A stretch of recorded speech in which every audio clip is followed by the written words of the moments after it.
Ah, il a réussi. Bon, Troisième fois qu'on essaie de refaire la vidéo.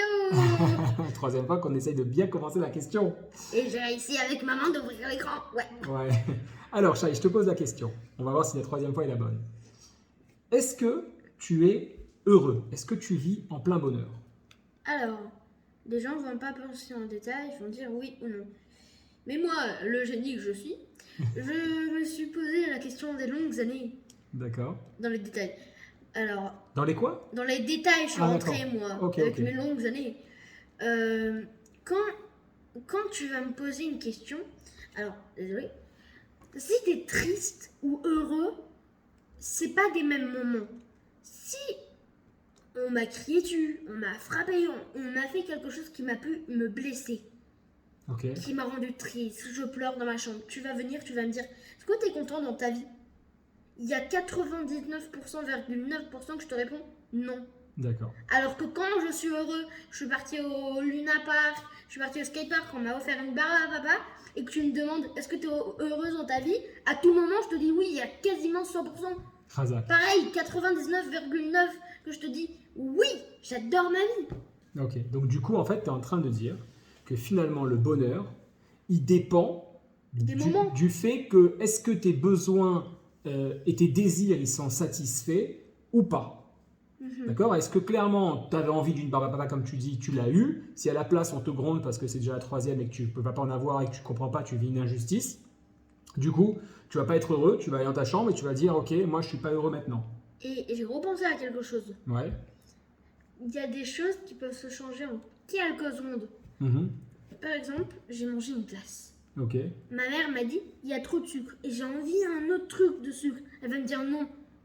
Je vais être fâchée, mais il y a 2 secondes, je vais être content. Si tu me reposes 2 fois la même question, À des moments si différents. tu me dis, oh, t'aimes ta vie quand je suis heureux et que j'ai mangé ma glace, je vais dire oui.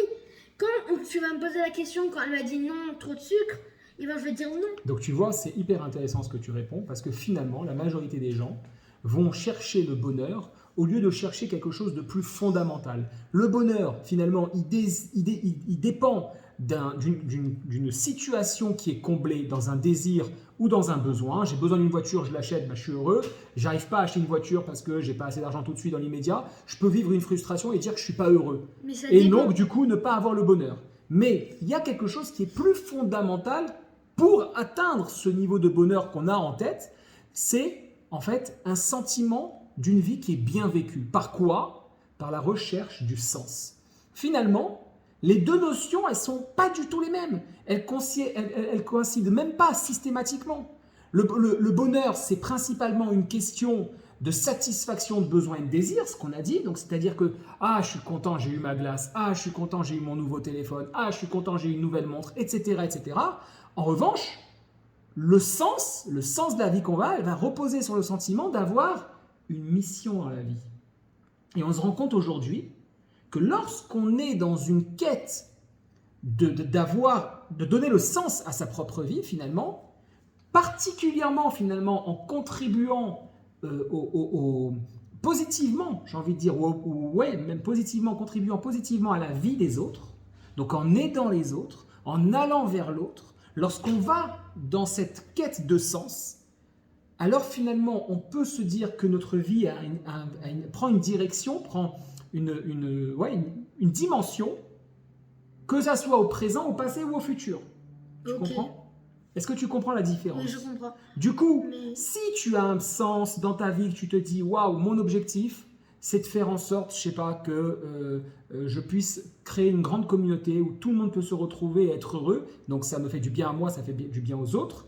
Si à ce moment-là, pendant cette quête d'aller faire ça, de construire cette vie-là, t'as pas la barbe à papa, la glace ou la voiture ou le téléphone que tu veux, c'est pas une fin en soi. C'est-à-dire que ton besoin final, c'est plutôt de concevoir cette grande chose qui tourne, ce projet global. Le bonheur, tu vois, il est associé à quoi? Il est associé au fait de recevoir. Mais j'ai pensé à quelque chose. Ouais. Il y a une question, deux choses. Premièrement, il y a une question qui pourra aider. Ouais. À la place de poser est-ce que tu es heureux dans ta vie, Ouais. tu peux poser la question à quel moment dans ta vie tu es heureux. Bravo. Et là, ça change tout. Ça change, exactement. Et la deuxième chose que tu voulais dire? C'est que quand tu parce que quelqu'un par Ouais. exemple il a envie de construire une voiture énorme où il peut carrément mettre toute sa famille dedans en bois, Ok. il va commencer, il va se dire ah c'est fatigant, j'ai pas envie, c'est nul, D'accord. alors que quand il va finir il va se dire ah c'était incroyable, j'ai kiffé, je suis trop content d'avoir fait ça, alors qu'il a deux choses. Tu il veux a- dire qu'en fait, quand il y a les moments il a eu deux difficiles, sentiments en même quand il y temps. a les moments difficiles, tu vis une absence de bonheur, c'est ce que tu as expliqué tout à l'heure. Et quand tu vis les choses faciles, tu te sens heureux. C'est ça? Mhm. D'accord. Ben, tu as tout à fait raison. Et en réalité, on va se rendre compte que quoi? Que le bonheur, j'ai commencé à le dire, il dépend d'un élément, c'est qu'est-ce que je reçois dans ma vie. La maison en bois que tu construis, une glace comme tu as donné un exemple, le téléphone, une nouvelle montre, quelque chose que tu peux acquérir, donc tu reçois quelque chose, ou bien les gens te rendent service, et donc du coup tu dis ah ils me rendent service, ils sont avec moi et tout, donc je suis heureux, alors que le sens, il dépend d'autre chose, il dépend du sens du fait de donner. Tu vas donner justement, tu vas vouloir construire une maison pour toute ta famille, pour tes amis, etc. Tu as un objectif, tu as compris qu'il y a quelque chose. Par exemple, les animaux, eux, ils n'ont pas de sens dans leur vie. Par contre, ils peuvent connaître le bonheur. Ça, ils peuvent le connaître, c'est-à-dire qu'ils peuvent Bah, vivre une expérience. chaque papa ou maman animal a connu le bonheur. À quel moment? Comme les gens. Quand le bébé il vient, c'est ça? Quand le Oui. petit il vient? Oui, à tout moment, ils ont connu le bonheur. Exactement. Ils vont se dire à la langue de, je ne sais pas moi, les vaches, c'est-à-dire, chérie, on a eu un bébé, trop content. Exactement, Ouais. parce que c'est le fait de recevoir. Donc, ils ont eu ce veau qui est né, ils sont contents. Ils ont eu une Et c'est à ce gamelle. moment-là qu'ils Ils ont une gamelle bien remplie, ils sont contents, etc. Mais en fait, le sens, c'est un phénomène propre à l'être humain, justement. Parce qu'il ne dépend pas de la nature, il dépend de la culture. C'est-à-dire, est-ce que je vais me mettre dans une dynamique d'interpréter tout ce qui m'arrive pour aller vers finalement un intérêt, d'accord, quelque chose que je vais construire ou pas. Ok? Et du coup, on peut aller de manière plus loin. Comment on trouve du sens? C'est quoi la manière? Et la manière, c'est quoi? C'est pas de se dire finalement, de se demander ce que l'on veut dans la vie, d'accord? La question, c'est pas de se demander ce qu'on veut dans la vie, mais plutôt ce que la vie attend de nous. Tu comprends? C'est-à-dire que... Ah, c'est beau. Parce qu'aujourd'hui, tu as tes petits, tu vis chez papa et maman, tu as 2 maisons, grâce à Dieu, tu kiffes, tu as 2 chambres, tu as Double fois plus de cadeaux. double fois plus de cadeaux, tu as tout ce que tu veux, et encore une fois, tu vois, tu reçois. Mais à un moment donné, tu vas devoir sortir dans la ville, tu vas devoir construire, trouver un appartement pour toi, fonder une famille, trouver peut-être un travail ou monter un projet, etc., etc. Les choses vont être moins évidentes. Donc, finalement, comme on est tous uniques, on a tous des propriétés qui nous sont propres. Par exemple, on a des talents, on a des compétences, on a des points forts, on a chacun des capacités. Et on est les seuls à pouvoir les utiliser pour répondre à ce que la vie attend de nous. Tu vois? Et là, en fait, on va se retrouver dans une situation où seuls nous pouvons dévoiler la lumière qui réside en nous. Seuls nous pouvons dévoiler cela. Toi, à l'intérieur de toi, tu as une lumière qui est gigantesque, qui est d'une puissance pas Et possible. que aussi, tu m'avais raconté que cette lumière, à ton anniversaire, elle se rallume. Exactement, elle se rallume un peu plus, parce que c'est le jour où tu es né, donc le jour où toute cette lumière est arrivée dans le monde. Et donc, parfois... toute l'année, elle descend un petit peu, elle descend, et l'anniversaire, elle remonte. Exactement. Et donc, parfois, en fait, qu'est-ce qui se passe? Il se passe que nous, on peut être là. Mais on n'a pas dit le barrage d'heure. Non, c'est pas important, tu vas voir. Écran. Attends. Parfois, on est là pour donner de la générosité, pour montrer le courage, pour avoir une forme de bonté. Évidemment, toujours quelque chose de positif. Ou d'échanger un sourire, ou des encouragements. Ah oui. Vas-y, mon ami, tu peux y aller, tu vas y arriver. Ne te laisse pas abattre par cette maladie, ne te laisse pas abattre par cette difficulté dans ta vie. Tu peux y arriver. Rien que ces mots-là peuvent tout changer. Et justement, on y arrive à la paracha. Le nouveau Sefer, c'est pas sur la paracha cette fois-ci qu'on va faire une petite vidéo, mais c'est sur le Sefer. Le nouveau Sefer, il s'appelle comment? Vaikra. Vaikra. Vaikra, c'est... Du coup, je l'ai dit avant. Ouais, et il a appelé, et il appela. Akadosh Baruch Hu, il a appelé Moshe. On sait que le fait d'appeler quelqu'un surtout par son nom, Akadosh Baruch Hu, il a appelé Moshe par son nom, Vaikra Hashem El Moshe, il a appelé par son nom. Bah, les gens, c'est ils une appellent par leur nom. Et ben si tu connais pas quelqu'un, tu dis excusez-moi, Ah, tu vois, c'est pas pareil. Mais ça dépend, mais ce que tu dis là, Ouais. c'est pas totalement vrai parce que Hachem, Ouais. c'est toi qui t'as créé, donc bien sûr qu'il te connaît. Justement, bravo. Si tu appelles quelqu'un dans la rue juste comme ça, excusez-moi, monsieur, il sait très bien que c'est un inconnu pour toi. D'accord? Il ne te connaît pas. Par contre, si tu dis David, Michael, tout de suite tu vas te retourner Shai, hop, il se retourne direct. Parce que c'est une expression déjà de fait que de te connaître, et en général, celui qui te connaît, il a de l'affection pour toi. Rachid nous dit sur le Vaïkra que justement c'est une forme d'affection dans dans ce concept-là. Pourquoi Vaïkra? Parce que là, on passe à une nouvelle étape. Tu comprends?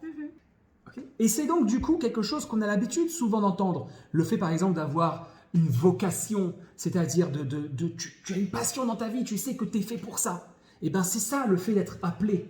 Tu vois? Et du coup, c'est quelque chose qu'on peut souvent entendre et vivre avec nous. Et c'est souvent pour ça qu'on est arrivé sur Terre. On a une capacité. Ce qu'on doit faire, c'est chercher la capacité, ce qu'on sait le mieux faire et l'employer. Mais t'as pas pensé à quelque chose? Dis-moi. Hachem, Ouais. il te connaît par cœur. Oui, mais Hachem... Du coup, quand il va t'appeler par ton nom, ça sera pas oh waouh. Non, ça sera plutôt. Alors, c'est super fort ce que tu dis. Parce qu'il y a une histoire comme ça. D'abord, il faut savoir que justement, on peut mieux comprendre ce que fait la Torah quand elle parle d'Abraham, de Moshe avec le buisson ardent, d'Abraham qui dit Lech Lecha, ou de Shmuel.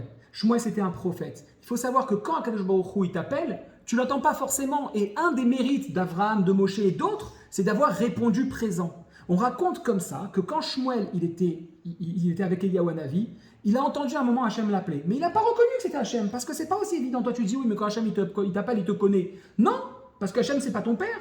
Tu le vois pas. Il faut être entraîné, il faut être attentif. Oui, parce que. Il faut tendre l'oreille, tu vois. En fait, et si tu te dis à tout moment, c'est un gamin qui m'a appelé. Exactement. Et à tel point que Eliyahu Hanavi lui dit dans l'histoire, la prochaine fois que tu auras l'impression qu'on t'appelle, parce qu'au début, Shmuel, il pensait que c'était Eliyahu Hanavi qui l'appelait, il est venu le voir, il lui a dit, tu m'as appelé? Non, c'est pas moi, plusieurs fois. Et la prochaine fois, tu diras, parle, Boré Olam, je t'écoute. Tu vois? Parce qu'il faut s'entraîner. Et donc, du coup, quand on assiste à quelque chose, une erreur à corriger, une maladie qu'on peut aider quelqu'un à guérir, un besoin à combler, et qu'on se sent concerné, là, on est en train de toucher un petit peu le sens de notre vie. Et c'est là qu'on se rapproche le plus possible, finalement, de cette capacité de vivre le Vaïkra. Et pourquoi alors le Sefer Vaïkra? Il s'appelle Vaïkra, justement, parce que dans le Sefer Vaïkra, tu sais ce qu'on va apprendre? Les choses les plus ennuyantes du monde, c'est-à-dire tous les corbanotes, toutes les offrandes, tous les sacrifices. Il n'y a pas une façon de l'expliquer en 2 minutes? Ben oui, c'est très simple. C'est que lorsqu'on a une vocation, lorsqu'on a trouvé le sens de notre vie, lorsqu'on sent que c'est ça qu'on a besoin pour se sentir vivant, dans toute vocation, moi j'ai un ami, Aïmo Pagin, qui est un grand musicien, un grand pianiste, ou j'ai un autre ami, Roy, tu connais, qui est un grand chef d'orchestre, Roy, ok? Eh ben, c'est des gens qui passent des heures et des heures sur leur piano ou dans leur salle à travailler leur partition, ils travaillent. Il faut faire des sacrifices. Lorsqu'on a trouvé le sens de notre vie, lorsqu'on a trouvé notre vocation, lorsqu'on a trouvé notre chemin, eh ben, il faut savoir qu'on va faire des sacrifices. Évidemment, si je veux pouvoir remplir une salle de spectacle et chanter devant 10 000 personnes, si je ne suis pas capable de passer 4 heures par jour sur mon piano, si ce n'est pas 7 heures en réalité, et ceux qui font de la musique à un niveau professionnel le savent, et bien du coup, on ne peut pas y arriver. Quand on a une vocation dans notre vie, il faut être capable d'aller jusque-là. Ok? Et du coup, notre travail, ça va être d'être dans la recherche de ce sens-là. Tu m'écoutes avec attention, j'ai l'impression, ou tu dors? Je t'écoute avec attention. D'accord. Et bien alors du coup, il faut savoir qu'Akadosh Baruch Hu, il a un objectif, il a une mission pour chacun d'entre nous. Et quand on a des moments de bonheur, des moments de non-bonheur, etc., c'est qu'en réalité, il nous manque, on est au niveau, sans que ce soit péjoratif, d'animal. Pourquoi péjoratif? Sans que ce soit négatif. Okay, on est au niveau de l'animal. C'est-à-dire, eux aussi, les animaux, ils ne savent pas vraiment. Non, ils peuvent kiffer. Ils kiffent aussi. Tu lui emmènes moi, Shazam, tu te rappelles, le chien de mon ami, lorsqu'on lui emmène une bonne pâtée, il était heureux. Nous, quand on se concentre... Ici, il entend les croquettes, il se dit oui. Voilà. Quand on se concentre juste sur le fait de répondre à un besoin, on a un bonheur qui peut être momentané. Par contre, quand on trouve sur le travail à accomplir, le fait d'apporter une gentillesse, un sourire, une oreille tendue à un ami, ou un repas organisé, ou je ne sais pas, tout ce qui pourrait se faire, au moment où on vibre, où notre cœur y vibre, on a trouvé le sens. Non, il vibre, toi il bat, c'est pas pareil. Il vibre, on a trouvé comment réparer les vies brisées autour de nous, comment réparer tout ce qui est réparable, ce que certains appellent même le tikkun. Et du coup, on vit la notion de Vaïkra, on vit le fait qu'Hachem nous a appelés. Ça t'a plu? Beaucoup. Beaucoup. Et bien ça, je l'ai appris cette semaine, et c'est rare que je fasse comme ça, donc je le dis. C'est un Dvar Torah qu'a dit Rav Sachs, qui m'a laissé de marbre, parce que je trouvais que c'était non seulement merveilleux, mais en plus c'était dit de manière simple. Alors on remercie Alav Shalom, il n'est plus de ce monde, mais le Rav Sachs de nous avoir descendu une explication aussi simple sur la paracha, et surtout sur le Sefer Vaïkra. Tout au long de Vaïkra, cette explication elle va nous accompagner. Bonne semaine à toi, Shavua Tov. Pessar Saméa. On a encore une semaine, t'inquiète, on va avoir le temps. C'est pas grave. Prazak, chérie. À bientôt. Bye.